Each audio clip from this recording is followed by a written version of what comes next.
حکومت عراق و ترکیه بانگا بالویزن ولاتن یک دو کرن لسر داخویانی که سرک وزیر ترکیه و بیاننامه کادی جعالی پرلمان عراق و هات بورا گهاندن. اف پیشوچونه نشانه لسر زیدبونا گرجی دنابرا هر دو ولاتان دا لدم هر دو ولات اللي بروکن جدا شر کمالات تروریستین چکدارن داعش دکن.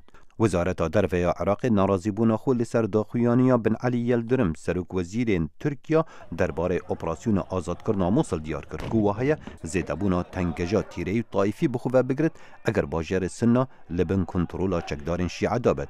لعالیه دی ترکیه ناراضیه لسر رد کرنا پرلمان عراق بومانا هیزن ترکیه دناف خاک عراق دا که هیزن ترکیه بداگیر کر هاتن ناف کرن.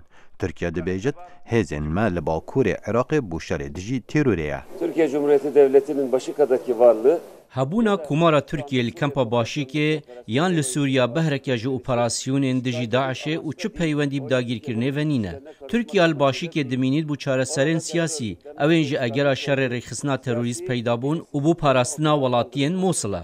ترکیه آوا کفتی د چندین بروکن شری چل سوریه یان عراق و هر وسا تندوتیجی نافخوی روش آورته بودم سیمهان زیده تر کرد.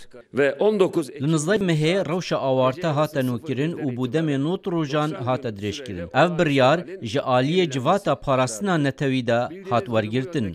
لگور قانون روش آورته هیزن پاراستنا ترکیه دکارن هر کسی که یان هر دزگه که یان بنیاد کارا گهاندنه دا بخم به بریارا دادگهه. ولی داویترین پیشوچونان دا سالداری ترکیه 12,000 پولیس جی کار در کرن که دبیجت پیوندی به بزاوا اولدار ترک فتح الله گلن و هیه. هر جدم کودتا لشکری یا نسرکفتی پتر جه 100,000 کارمندن حکومت جی کار هاتنه دور خستن و نزیکی 3,000 کسندی هاتینه دست سر کرن. ترس لسر روشا دموکراسیا ترکیه هیا کوشارزا دبیجن برسوا هزن پاراستنا ترکیه سنوران درباز دکه و اوه پشتی دا اخستنا چندین کنال تلویزیون و رادیوان. پلیس ترکیه و شان تلویزیون امجه بری و کانال بگشتی دا اخست کودتا گنهبار کرن به پشتوانی کرنا سرهلداین کرد. şekilde darbeye karşı oluşturulmuş. Ava dergehê me daxist li gor qanûna dijî kudetayê. Em zarokê wa kesanin ew ên herdem ketibûn ber zordariya kudetayan. Türkiye di rewşeke ne asan re derbas dibe. Ez nizanim eger pêdaçûnê li ser vê biryarê bikin. Lê eva tê kirin bi xwe kudetayê. Son ana kadar yayınımız devam etti. Me bername xwe heta xuleka dawiyê weşand. Ev 6 salên ez li vir kar dikim, mixabim bi vê rewşa daxistina televizyonê ظلم و زورداریه. اما بزنید که دل روزن بین چه ببه. ترکیه اندامانات و کوالسیون نفنتوی یا دیجی داعش بنگه لشکری انجلیک خستیه ده خدمت شر دیجی داعش ولوی بنگهی هف پیوین دیگل شان ده پرلمان آلمانیا پکینان بو بهز کرنا هفکاریه.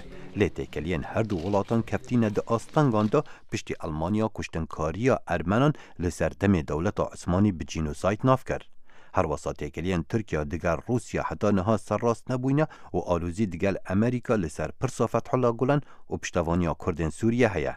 اوه همو جبلی آلوزی نافخوی کشارزا باور دکن ترکیه ده تنگافترین روش دا در باز دبد.